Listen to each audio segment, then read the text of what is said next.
नमस्कार मंडळी, मी अवंतिका पुन्हा एकदा खूप दिवसांनी तुम्हा सगळ्यांसाठी एक नवीन कविता घेऊन आली आहे। ही कविता मला माझ्या आयुष्यातल्या एका नवीन नात्याला सुरुवात करताना सुचली आहे आणि ते नातं म्हणजे आई आणि तिच्या बाळाचं। लाईफस्टाईल आता बदलते, फक्त कोणाची मुलगी, बायको, बहीण म्हणून नाही, तर आता आई म्हणून जगते। लहानपणापासून आपल्यावर झालेले संस्कार, आपल्याला मिळालेली शिकवण सगळं बारकाईने आठवते। आई होण्याच्या या प्रवासात मी पुन्हा पहिलीपासून सुरुवात करते। आई झाल्याशिवाय आई कळत नाही, आई झाल्याशिवाय आई कळत नाही, म्हणून बाळंतपण हे आईशिवाय कधी पूर्णच होऊ शकत नाही। खरंच आई होणं सोपं नाही, सगळ्या इच्छा, आवडीनिवडी सगळं बदलावं लागतं। खरंच आई होणं सोपं नाही, सगळ्या इच्छा, आवडीनिवडी सगळं बदलावं लागतं, पण बाळाकडे पाहिलं की आईला पूर्ण विश्वाचं सुख लाभतं।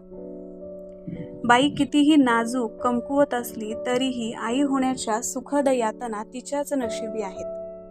बाई कितीही नाजूक, कमकुवत असली तरीही आई होण्याच्या सुखद यातना तिच्याच नशिबी आहेत। एवढं असूनही माय लेकराच्या नात्याची सर कुठल्या नात्याला येईल का?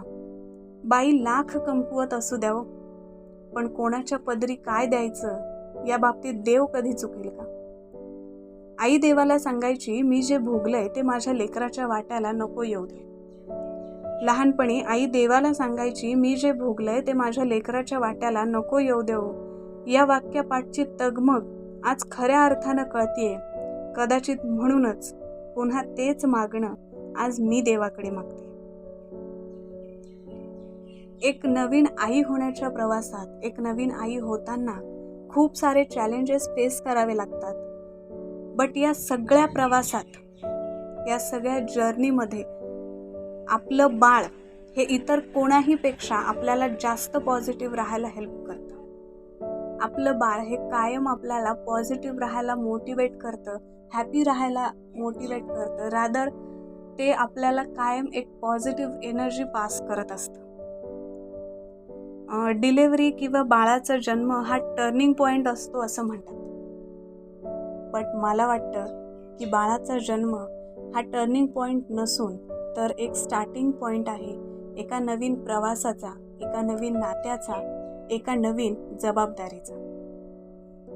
Because delivery is a rebirth of any woman.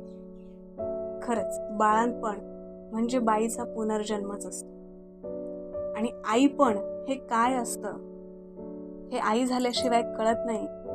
कदाचित म्हणूनच आपण कोणीच कधीच आईसाठी आई एवढं कधीच करू शकत नाही। आणखीन काही कविता ऐकण्यासाठी व्हिडिओजला लाईक करा, शेअर करा, तुमच्या प्रतिक्रिया कॉमेंटमध्ये नक्की कळवा, आणि हो, चॅनलला सबस्क्राईब करायला अजिबात विसरू नका।